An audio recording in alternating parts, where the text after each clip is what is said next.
Todo el mundo conoce cómo la ciudad de Santiago fue destruida, pero nadie dice cómo o qué sucedió después de que la ciudad fuera totalmente arrasada por los indígenas, cómo se reconstruyó. Bienvenido a su canal El Viejo de Historia.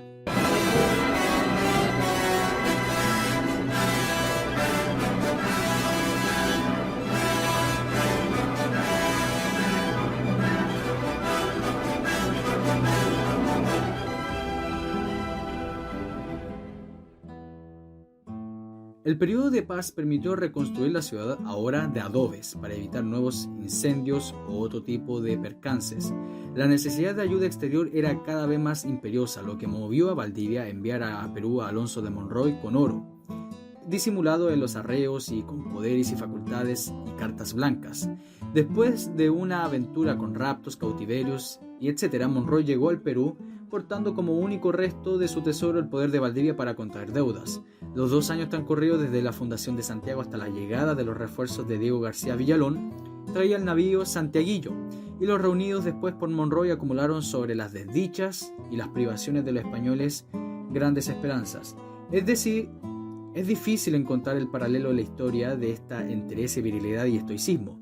Desde el otoño de 1542 el hambre se añadieron a la desnudez, la zozobra por el aislamiento, la renovación de los asaltos. Muchos de los conquistadores tuvieron que comer sabandijas y otras comidas muy ruines. Las cigarras se consideraban como un excelente alimento. El grado de penuria colectiva llegaba a lo increíble. No tenían con qué vestir, escribía Luis de Toledo, porque ya andaban muchos en cuero, que no traían encima camisas ni otros vestidos, sino unos muslos de cuero y unos jubones con que se cubrían sus vergüenzas. Como no había mucho vino, se dejó de hacer misa. Los caballos iban sin herrar, y no tardó en escasear la pólvora. Cuando los últimos restos de papel se acabaron, el cabildo extendía las actas en tiras de cuero, que los perros hambrientos se comían. De los primeros contingentes habían sobrevivido 118 españoles, con los que acompañaron a Villalón y Monroy subieron a 190. Volvió el gobernador Valdivia victorioso a la ciudad, después de haber dado gracias a Dios por los buenos sucesos de los indios contra el Cachapoal, y de los de la ciudad contra Michimalonco. No desmayó por verla quemada, sino tratando de enterrar a los muertos y de curar a los heridos, y dispuso luego su reedificación animando a sus soldados y dándoles muchas gracias por lo que habían hecho y habían peleado, y abrazándolos con ternura y lágrimas a los heridos, que afirmando sus espadas le salían a recibir con indecible gozo al gobernador victorioso, y darle muchos parabienes.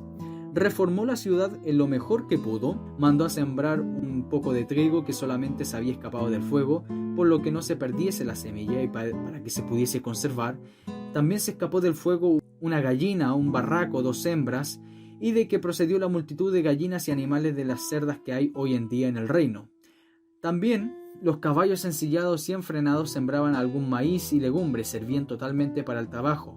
Los indios se fueron y los españoles padecieron hambre. Después del desastre, 4 días después, Valdivia se volvió a Santiago, como mencioné anteriormente. Dejó a Pedro Gómez de Don Benito a seguir luchando contra los indios del Cachapoal, pero esto se recordaría un año después, dado que se quemó la poca comida que había. Valdivia, como un hombre de suma inteligencia y de honor, en vez de castigar a los indios, buscó la reconciliación para que la guerra no se alargase. Fingió creer que las cosas que decían los indios eran ciertas, los llamó a la amistad. Los indios tarde o temprano se rindieron porque dijeron: solo 50 hispanos fueron capaces de detener un ejército del tamaño que traían los incas y no pudieron hacerles frente. No volvieron nunca a atacar, lo que generaría la guerra del vacío, también llamada la guerra de la zona centro o la guerra de los loncos, dado que muchos se aliaron con los españoles y los que no quisieron se desplazaron al sur para no servir a los hispanos. Con esta paz permitió la reedificación de la ciudad, que se hizo de adobes y no de madera, como muchas de las zonas empalizadas estaban construidas. Se dedicaron a cultivar el poco trigo que había y generaron 12 fanegas de trigo, sin considerar el choclo que se plantó. Los animales quedaron bajo la vigilancia de Inés de Suárez, el cual los hizo multiplicar mucho. Los indios y españoles trabajaron juntos en reconstruir la ciudad. Los españoles le enseñaron el oficio del albañil para mejorar la construcción de la ciudad, pero los españoles no abandonaron nunca más las armas por el miedo de otra invasión o sedición. Cito a Valdivia: cavábamos, arábamos y sembrábamos, estando siempre ensillados de día, y una noche hacía cuerpo de guardia la mitad, y por sus cuartas velaban, y lo mismo la otra. Muchas gracias, y este es su canal El Viejo de Historia.